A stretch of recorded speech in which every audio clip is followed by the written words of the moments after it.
Hello my dear students, welcome back to Rans learning portal. ഞാൻ നിങ്ങളുടെ സ്വന്തം ഷാഫി സാറാണ്. അപ്പം മക്കളെ, ഒരു കാര്യം ശ്രദ്ധിച്ചോളൂ. നിങ്ങളിപ്പോൾ കണ്ടിട്ടുണ്ടാവും നമ്മളെ 9ാം ക്ലാസ്സിൻ്റെ ടൈം ടേബിളൊക്കെ ചെറിയ ചേഞ്ച് വരുത്തിയിട്ടുണ്ട്. അതിൻ്റെ കാരണം നിങ്ങൾക്കറിയാം, പല സ്കൂളുകളിലും ഇതുവരെ പോർഷൻസ് ഒന്നും കംപ്ലീറ്റ് ആയിട്ടില്ല. സ്പെഷ്യൽ ക്ലാസ് ഒക്കെ വെക്കുന്ന ഒരുപാട് സ്കൂളുകൾ ഞാൻ ഇപ്പോഴും കണ്ടുകൊണ്ടിരിക്കുന്നുണ്ട്. നമ്മളൊക്കെ വിളിച്ചിട്ട് അവിടെ ഇംഗ്ലീഷിൻ്റെ ക്ലാസ് ഒക്കെ എടുപ്പിക്കുന്നുണ്ട് കേട്ടോ മക്കളെ. അതിന് ഒരുപാട് കാരണമുണ്ട്. അതിൽപ്പെട്ടൊരു കാരണം നമ്മളെ ഈ വർഷത്തെ പുസ്തകം മാറി വന്നതാണ് അല്ലേ. നിങ്ങൾക്ക് പുസ്തകം മാറി വന്നിട്ടുണ്ട്, ഒരുപാട് സ്റ്റാൻഡേർഡ് ആയിട്ടുണ്ട്. അപ്പം മാത്രമല്ല, ടീച്ചേഴ്സ് ഒക്കെ ആ ഒരു പുസ്തകമായിട്ട് ഇതുവരെ ഓക്കെ ആയിട്ട് വന്നിട്ടില്ല.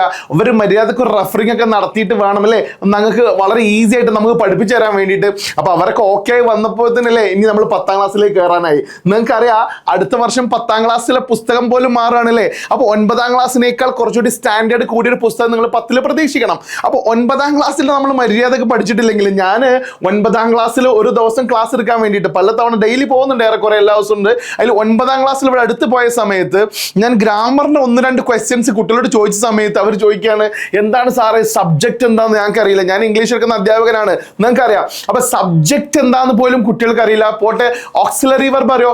അതെന്താ സാറേ സാധനം ഓക്സിലറി വെർബ്?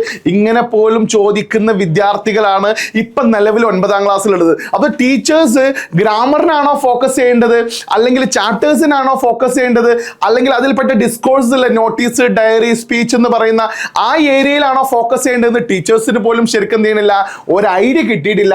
നമ്മുടെ അക്ഷയ് സാർ വളരെ കൃത്യമായിട്ട് നമ്മൾ ഇംഗ്ലീഷിന്റെ ക്ലാസ്സിലൊക്കെ നിങ്ങളോട് വളരെ വ്യക്തമായിട്ട് ഓരോരോ കാര്യങ്ങൾ പറഞ്ഞു തരുന്നുണ്ട്.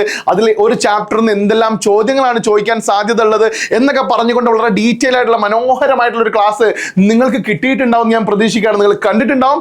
ഇനിയും കാണാത്തവർ നമ്മുടെ ലൈവ് എന്ന് പറയുന്ന ഓപ്ഷനില്ലേ, അതിൽ കയറി ക്ലിക്ക് ചെയ്താൽ കാണാൻ പറ്റും നമ്മൾ അക്ഷയ് സാറിന്റെ ക്ലാസ് ഒക്കെ കേട്ടോ. അപ്പൊ മക്കളെ, ഗെറ്റ് റെഡി. ഇനിയുള്ള നിങ്ങളെ എല്ലാ ചാപ്റ്റേഴ്സും നമ്മൾ 9ാം ക്ലാസ്സിന്റെ എക്സാം ഫോക്കസ് ചെയ്തുകൊണ്ടാണ് നമ്മൾ എല്ലാ ചാപ്റ്റേഴ്സും പോകുന്നത്. നിങ്ങളുടെ ഫ്രണ്ട്സുമായിട്ട് റാൻസ് 9th ക്ലാസ് ഫോളോ ചെയ്തോളൂ. കാണാം നമുക്ക് ഈ ഒരു ചാനലിലൂടെ, റാൻസിന്റെ 9ാം ക്ലാസ്സിന്റെ ചാനലിലൂടെ നിങ്ങളുടെ എല്ലാ ചാപ്റ്റേഴ്സും നമ്മൾ ഈസി ആയിട്ട് നിങ്ങളെ പഠിപ്പിച്ചു തരാൻ വേണ്ടി പോവാണ്. അപ്പൊ get ready, follow our Rans SSLC 9th class. Thank you, bye, see U.